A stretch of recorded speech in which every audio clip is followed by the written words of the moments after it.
పెద్దమ్మా ఈరోజు మంచి కథ చెప్తానన్నావు. చెబుతా. ఈరోజు మీకు ఒక చక్కని కథ చెప్పబోతున్నాను. ఒకానొక ఊర్లో శంకర్ మరియు తన భార్య లక్ష్మి వ్యవసాయం చేస్తూ ఉండేవారు. శంకర్కు గుమ్మడికాయల తోట ఉండేది.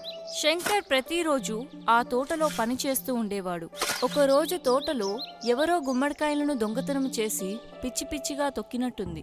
తోటలో చాలా చోట్ల చెట్లు కూడా విరిగిపోయినట్లున్నాయి. అరే, ఇదేంటి? తోట మొత్తం కంచె వేశాను కదా, దొంగలు వచ్చే అవకాశం కూడా లేదే. అయినా కూడా దొంగలు ఎలా వచ్చారు? ఒక పని చేస్తాను, ఈ రోజు రాత్రంతా కాపలా కాస్తాను. ఎలాగైనా సరే ఆ దొంగని పట్టుకుంటాను.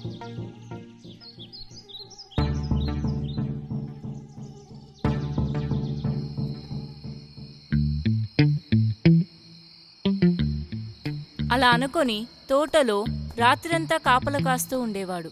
అలా తిరిగి తోటలో ఎలాంటి అలికిడి లేకపోవడంతో కొంతసేపు తర్వాత విశ్రాంతి తీసుకున్నాడు.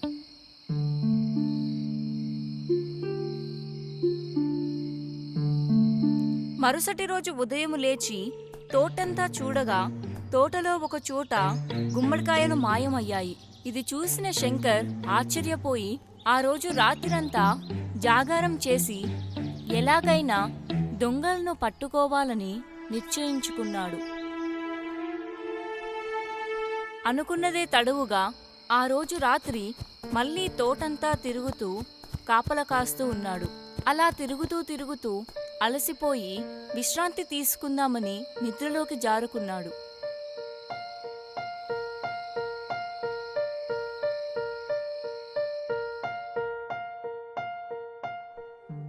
మరుసటి రోజు ఉదయం దొంగ తన పనిని పూర్తి చేసుకొని పోయాడు.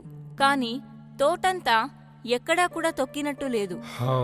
ఈ దొంగ చాలా తెలివైనవాడు. ఈ దొంగని పట్టుకోవాలి. ఎలాగా? ఈ రోజు రాత్రి నేను నా భార్య కలిసి కాపలా కాస్తాం. ఎలాగైనా ఆ దొంగని పట్టుకుంటాం. ఆ రోజు రాత్రి చంద్రుడి వెన్నెల కాంతి చాలా ఎక్కువగా ఉంది. ఆ రోజు సాయంత్రం లక్ష్మి మరియు శంకర్ కలిసి తోటకు కాపలా కాస్తూ ఉన్నారు. శంకర్ ఒకవైపు తోటలో తిరుగుతూ ఉన్నాడు, మరోవైపు లక్ష్మి కూడా తిరుగుతూ ఉంది. చాలాసేపటి తరువాత శంకర్ చందమామ వెలుగులో తోటని చూస్తూ ఉన్నాడు. ఇంతలో దూరంలో ఉన్న చంద్రుల్లో నుంచి ఏదో ఆకారం కదులుతూ ఉంది. చూసే కొద్దీ ఆ ఆకారం పెద్దగా అవుతుంది. అది ఏమిటా అని ఆసక్తిగా చూడసాగాడు. దానికి 2 పెద్ద చెవులున్నవి. అది చూడటానికి చాలా అందంగా ఉంది. శంకర్ ఆ ఏనుగుని చూసి భయపడి ఆశ్చర్యంగా చూస్తూ ఉండిపోయాడు. ఆ ఏనుగు మెల్లగా తోటలోని గుమ్మడికాయలను తింటూ ఉంటుంది. ఇన్ని రోజులు నా తోటలోని గుమ్మడికాయల్ని దొంగతనం చేసి తింటుంది ఏనుగా? శంకర్ ఆ ఏనుగు దగ్గరికి వెళ్ళి ఆ ఏనుగును వెళ్ళగొడదామని అనుకుంటాడు. కాని ఆ ఏనుగుని చూసి భయపడి అలాగే నిలబడిపోయాడు. అమ్మో, ఈ ఏనుగు తన కాళ్ళ కింద నన్ను తొక్కేసిందంటే నా ప్రాణాలే పోతాయి. మరిప్పుడు ఏం చెయ్యాలి అని అనుకొని ఏనుగు దగ్గరకు మెల్లగా వెళ్ళసాగాడు. శంకర్ అలా ఏనుగు వద్దకు వెళ్తూ ఒక ఆలోచన వచ్చి, ఈ ఏనుగుతో పాటు వెళ్ళి దీని యజమాని దగ్గర నా డబ్బులు వసూలు చేస్తాను. ఏనుగు ఎగరడానికి సిద్ధమవుతుంది. అది గమనించిన శంకర్ ఏనుగు తోక పట్టుకొని వెళ్ళడానికి నిశ్చయించుకుంటాడు. అనుకున్నదే తడువుగా ఏనుగు వద్దకు వెళ్ళి ఏనుగు తోక పట్టుకొని ఎగరసాగాడు. ఆ ఏనుగు ఎగురుతూ ఆకాశం వైపు వెళుతుంది. శంకర్ ఇక్కడి నుంచి కింద పడితే నా పని అంతే అని భయంతో కళ్ళు మూసుకున్నాడు. ఆ తెల్లని ఏనుగు ఎగురుతూ ఒక అందమైన బంగారు భవంతిలో ఒక పెద్ద గదిలోనికి వెళ్ళి హాయిగా నిద్రపోతుంది. శంకర్ భవంతి మొత్తం తిరిగి చూస్తూ ఉంటాడు.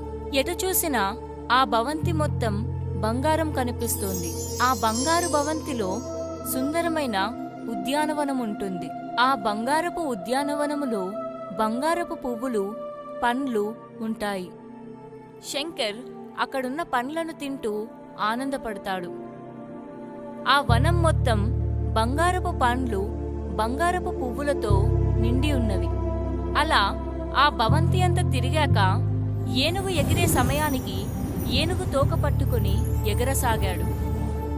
ఇంతలో లక్ష్మి కంగారు పడుతూ తన భర్తను వెతుకుతోంది.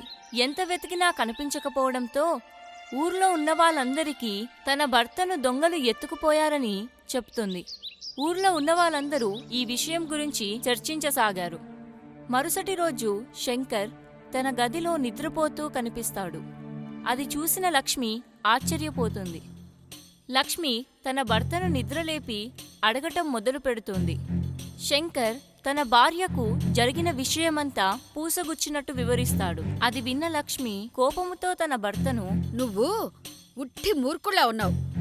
ఆ కోటలో అంత బంగారం ఉంటే ఆ బంగారాన్ని కొంచెమైనా తీసుకురావచ్చు కదా. ఆ బంగారాన్ని తీసుకొచ్చుంటే మనం ధనవంతులం అయ్యేవాళ్ళం. ఓసే, నేనక్కడ అందాలను చూసి మైమర్చిపోయా. ఒక పని చేద్దాం, ఈ రోజు రాత్రి మనిద్దరం కలిసి వెళ్ళి అక్కడున్న బంగారం తీసుకుని వద్దాం. లక్ష్మి సరే అని తన భర్తను తీసుకొని తోటకి బయలుదేరుతోంది. అలా సాయంకాల సమయములో ఏనుగు రావడము, ఏనుగు తోక పట్టుకొని లక్ష్మీ శంకర్ ఎగరసాగుతారు. ఊర్లో ఉన్న వాళ్ళంతా శంకర్ ఇంటికి వెళ్తారు. కాని అక్కడ ఎవ్వరూ కనిపించరు. దొంగలు వాళ్ళిద్దరినీ ఎత్తుకుపోయారని వాళ్లకు వాళ్ళు అనుకొని అక్కడి నుండి బయలుదేరుతారు. ఇంతలో శంకర్ లక్ష్మి బంగారముతో ఎదుర్రావడము చూసి ఆశ్చర్యపోయి చేతిలో ఉన్న బంగారాన్ని చూసి అడగసాగారు. శంకర్ జరిగిన విషయమంతా వివరించాడు. ఊర్లో వాళ్ళు తమను అక్కడికి తీసుకెళ్లమని కోరుతారు. చీకటి పడ్డది కదా, మమ్మల్ని అక్కడికి తీసుకెళ్తే మేము ఆ కన్నుల విందును చూస్తాము. అక్కడ వజ్ర వైడూర్యాలు ఉంటాయి కదా. ఆహా, ఓహో, ఆహా, కన్నుల విందే ఈరోజు మనకి. అన్నీ తెచ్చుకుందాం పదండి. ఇంకా ఊరు వాళ్ళు కూడా వస్తున్నారు. త్వరగా వెళ్దాం, పదండి పదండి. అదిగో ఆ వెన్నెల చూడండి, ఆ రెక్కల ఏనుగు వస్తుంది. ఎంత అందంగా ఉందో. అవునవును, చూడ్డానికి చాలా అందంగా ఉంది. ఇది ఇంద్రుని ఐరావతం అయి ఉంటది. ఆ ఏనుగు తినడం అయిపోయిన తర్వాత దాన్ని తోక పట్టుకుని మనందరం పైకి ఎగురుదాం. ఈలోపు మన ఊరు జనం కూడా వస్తారు ఇక్కడికి. అలా ఊర్లో వాళ్ళంతా శంకర్తో పాటు ఏనుగుతోక పట్టుకుని ఎగరసాగారు. అలా ఆకాశంలో వెళ్తూ ఉండగా చివర్లో ఉన్న ఆమెకు ఒక సందేహం వస్తుంది.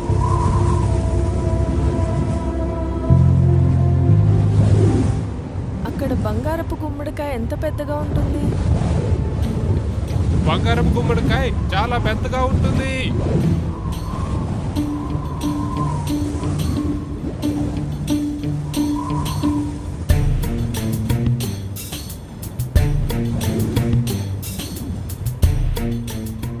అక్కడ గుమ్మడికాయలు మాత్రమే కాదు, పువ్వులు, పండ్లు అన్నీ బంగారంతోనే చేసుంటాయి.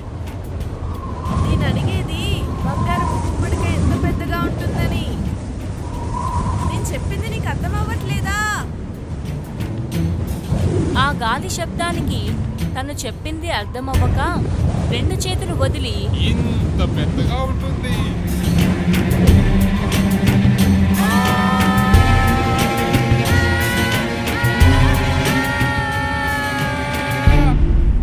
ఈ కథ చాలా బాగుంది పెద్దమ్మ. నువ్వు చెప్పే కథలు చాలా బాగుంటాయి. పెద్దమ్మ, ఈ కథలోని నీతేమిటి? విన్నారుగా పిల్లలు, ఈ కథలోని నీతి ఏంటంటే మనిషికి ఆశ ఉండొచ్చు గాని అత్యాశ ఉండకూడదు.